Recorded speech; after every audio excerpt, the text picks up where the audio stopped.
चलो एक चैप्टर देखते हैं, लाभ और हानि। इंग्लिश में इसको कहते हैं प्रॉफिट एंड लॉस। अब इसमें दो चीजें हमें समझना बहुत जरूरी हैं, एक है क्रय मूल्य और एक होता है विक्रय मूल्य। क्रय मूल्य को लागत मूल्य भी कहते हैं और जो विक्रय होता है उसको कहते हैं सेल प्राइस, या हम इसको कहते हैं कॉस्ट प्राइस। तो जिस मूल्य पर कोई वस्तु खरीदी जाती है उसको कहते हैं क्रय मूल्य, और जिस मूल्य पर कोई वस्तु बेची जाती है उसको कहते हैं विक्रय मूल्य। उदाहरण के तौर पर ले लीजिए कि एक लड़का है राम और उसने एक घड़ी खरीदी, कितने रुपए में? 150 रुपए में। 150 में घड़ी खरीदी और उसने बेच कितने में दी? 200 रुपए में घड़ी को बेच दिया। तो इसका मतलब क्या हुआ? क्रय मूल्य यहां पर कितना है? जितने मूल्य में खरीदी, तो ये हो गया 150 रुपए जो हो गया, इसको क्या कहेंगे हम लोग? क्रय मूल्य। और जिस पर बेच दी उसको कहेंगे विक्रय मूल्य।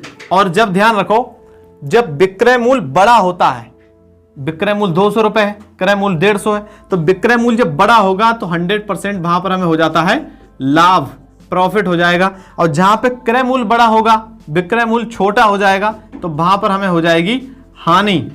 तो जो है यहां पर कमेंट में बताओ, कमेंट में बताना कि यहां पर कितना लाभ हुआ है। ठीक, अब देखो ये सवाल है, एक वस्तु 500 में खरीद कर रुपए 600 में बेची, कितना लाभ हुआ उस पर हमें ज्ञात करना है। अब ये छोटी मोटी बात है, एक दूसरे क्लास का बच्चे को भी अगर बताओगे ना तो वो भी आंसर बता देगा। बात सही है कि नहीं है? तो हमें कितना बताना है? लाभ। तो लाभ बराबर जो फार्मूला होता है, यानी कि इसमें हमें क्या लगाना है? लाभ बराबर विक्रय मूल्य माइनस क्रय मूल्य। जितने में बेची, बेची कितने में? 600 में। खरीदी कितने में थी? 500 में। तो 600 में से 500 को घटा देना, कितना बचा? 100 रुपए। तो 100 रुपए हमें क्या हो गया?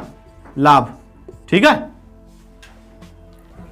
अब देखो ये दूसरा सवाल है, सेम वैसा ही है। क्या बोल रहे हैं कि एक कुर्सी 400 में खरीद कर, 400 में खरीदी और कह रहे हैं 350 में बेच दी, तो कितना लाभ हुआ? अब सवाल भी है तो तुम्हें कैसे नहीं करना, सेम जैसे हमने अभी करा था वैसे करना। लाभ बराबर हमने क्या फार्मूला लगाया? विक्रय मूल्य माइनस क्रय मूल्य। अब विक्रय मूल्य कितना है? कितने में बेची? कितने बेची? 350 में। और खरीदी कितने में? 400 में। अब 350 से 400 थोड़ी घटेंगे, 400 से घटाओ तो माइनस का कितना बचा?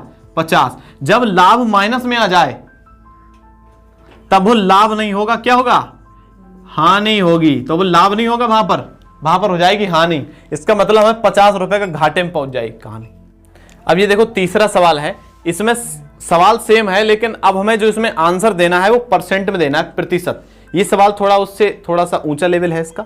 बता रहे हैं कि एक वस्तु को 500 रुपए में खरीद कर 600 में बेच दिया, तो ये तो हमें पक्का पता चल गया लाभ हुआ होगा, क्योंकि 500 में खरीदा है, 600 में बेच दिया है। इतनी बात तो हर कोई बता देगा। अब हमें ये बताना कितना परसेंट हमें लाभ हुआ, कितना परसेंट पैसा बचा हमें। तो हमें सबसे पहले करना क्या है, इसमें हमें लाभ को ज्ञात करना है। तो लाभ कितना हुआ अभी हम इससे पीछे वाले सवाल में निकाल चुके थे।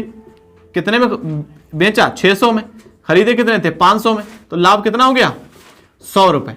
तो 100 रुपए हो गया हमें लाभ यहां पर। अब हमें लाभ का क्या निकालना है? परसेंटेज निकालना है कि लाभ कितना परसेंट हमें हुआ।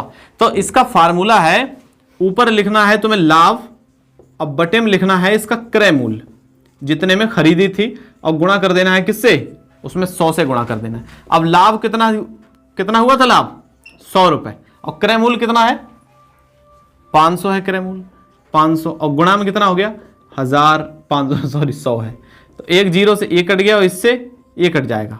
अब कितना बचा? 100, और 100 को इस 5 से काट दो तो 20, मतलब 5 दूनी 10, एक जीरो का जीरो आ जाएगा। तो कितना आया? 20%, यानी कि 20% लाभ हुआ उस व्यक्ति को। अब देखो एक वैसा ही सवाल है, सेम है। कह रहे एक वस्तु को 500 में खरीदा और 1000 में बेच दिए।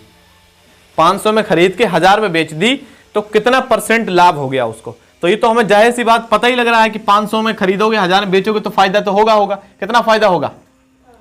500 रुपए जो 1000 से 500 को माइनस कर लो तो जो लाभ हुआ वो कितना हुआ? 500 रुपए। अभी सिंपल सी बात है, 500 जो होता है, 500 में कोई चीज हम खरीद कर लाए तो वो 100% है। 100% जो 500 रुपए है वो 100% है, और 500 ही हमें फायदा हो रहा है।